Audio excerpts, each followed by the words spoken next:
Hello there, I'm Tiggster 2005 of the Prequelgang, and welcome to another solo video of mine. I think I'm gonna title this series of videos where I'm just here.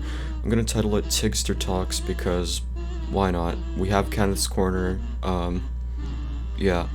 So anyway, today I'm gonna be talking about this movie. It's called The Incredible Hulk. It's the second movie in the Marvel Cinematic Universe. And I watched it, as of recording this video, 2 days ago, on Friday. Today is Sunday, and I have some thoughts on it. Yeah, I've had a little bit of time to process that, and it's a pretty good movie. I must say, it's definitely nowhere near as good as Iron Man was, but you know, I kind of expected it to not be as good. You know, especially. Like, Kenny hates this movie, he doesn't like it at all, and he warned me that this was, like, the only MCU movie that's, like, bad, but I didn't think it was bad. I thought it was a pretty good movie, and, you know, I'd just like to share my thoughts on it. But before I go on, I'm just gonna say that, there will be spoilers in this video, so if you haven't seen this movie already, you can go do that.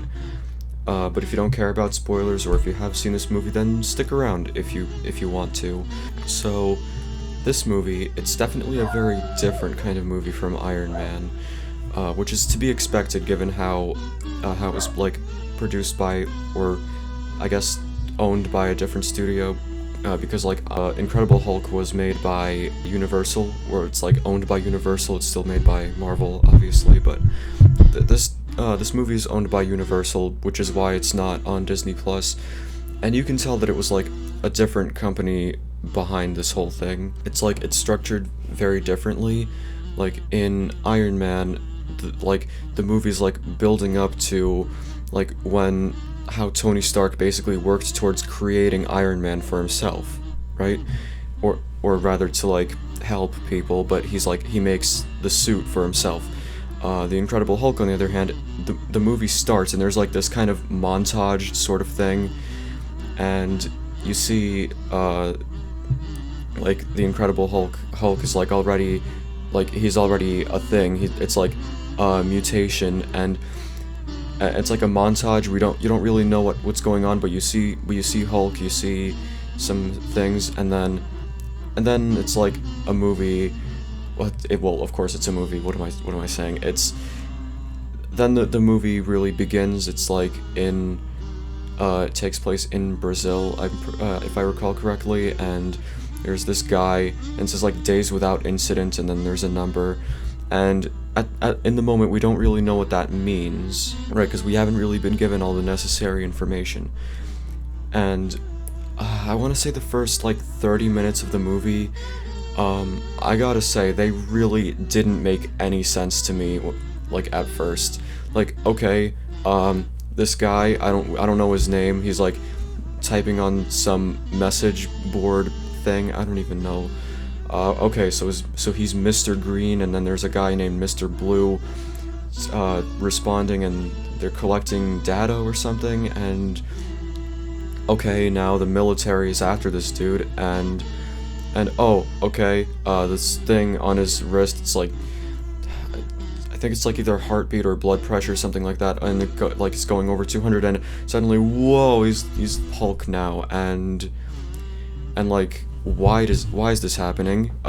We don't really know, but eventually, after a bit of that, we do get some exposition in the form of, like, a conversation between, like, some people in the military and stuff.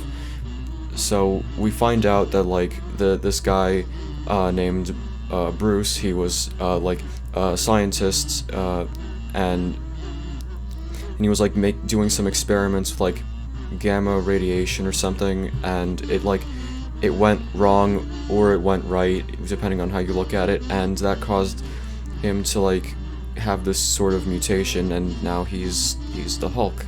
And that's kind of interesting, I guess. Like, this movie, you kind of have to piece some things together as it goes along, but, like, in the end, it does eventually all make sense, just not right away, and it's kind of slow-paced in that way. but I do think it's a very interesting setup. Um, I definitely prefer the way that Iron Man did things. Like you see in the beginning, it's like a scene that's like, boom, wow, what just happened? Just click it. Don't change any settings. Okay.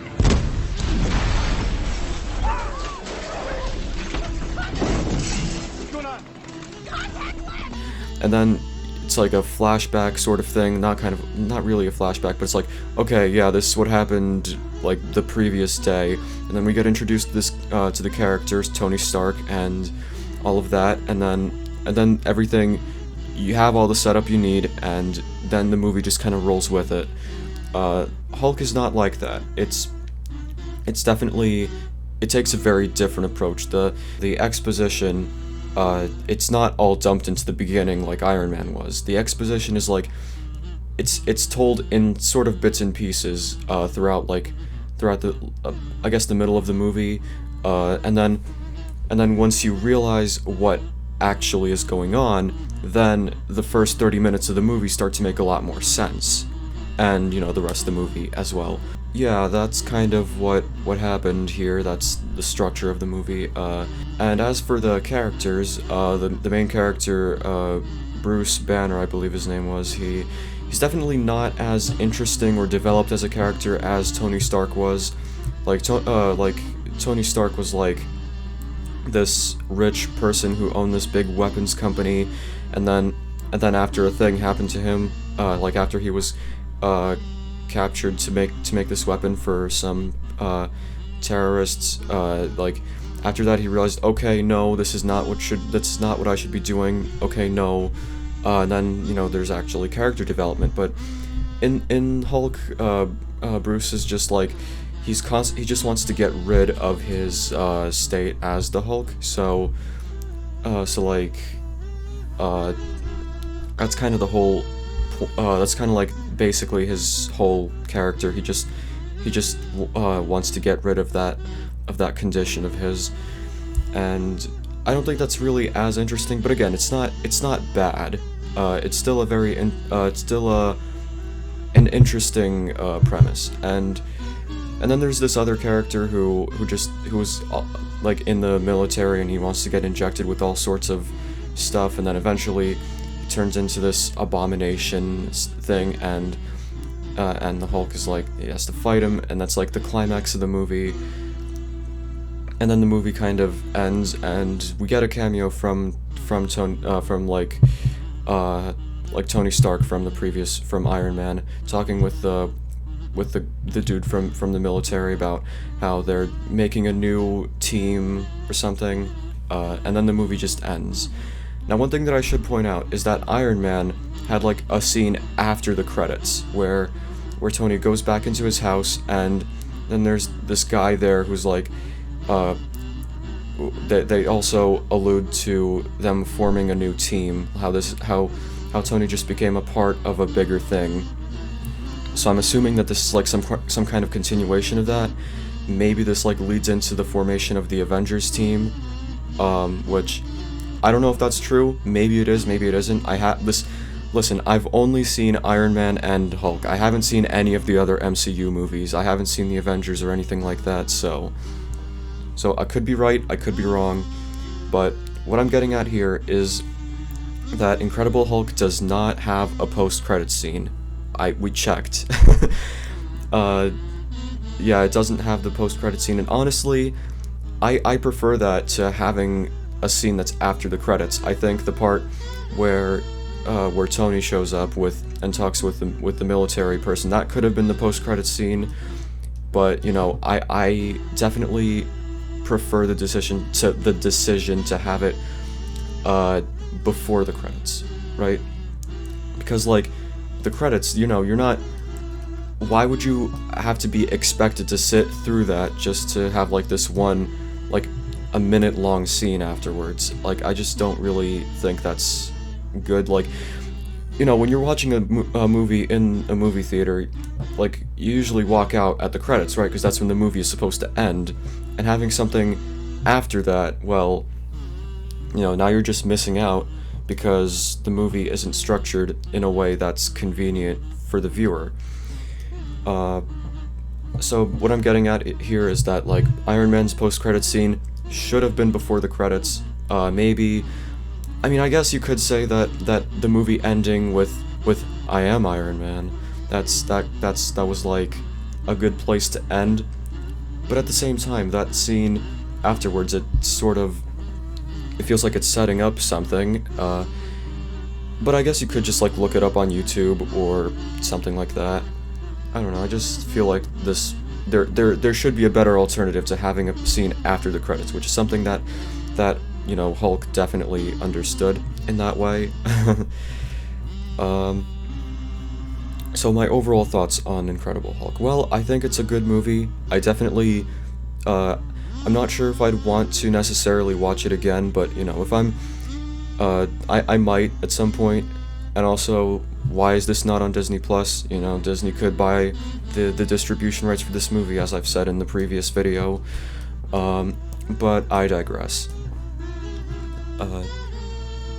This movie is definitely like, it's very differently structured from Iron Man, and I don't think it's always the best at what it's trying to do, but I do appreciate the attempt here. I do think that like, for what it's trying to do, it succeeds.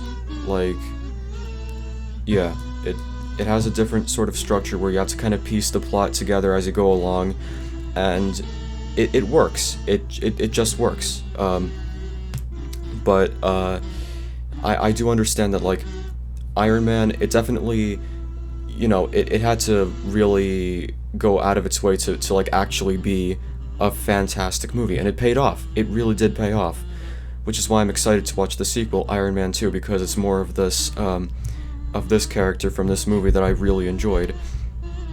But Hulk didn't get a sequel, and I think that's probably for the best. While I did enjoy this movie, I don't think it was the best to expand upon, until, of course, the Avengers, which, has Hulk in it, from what I can tell.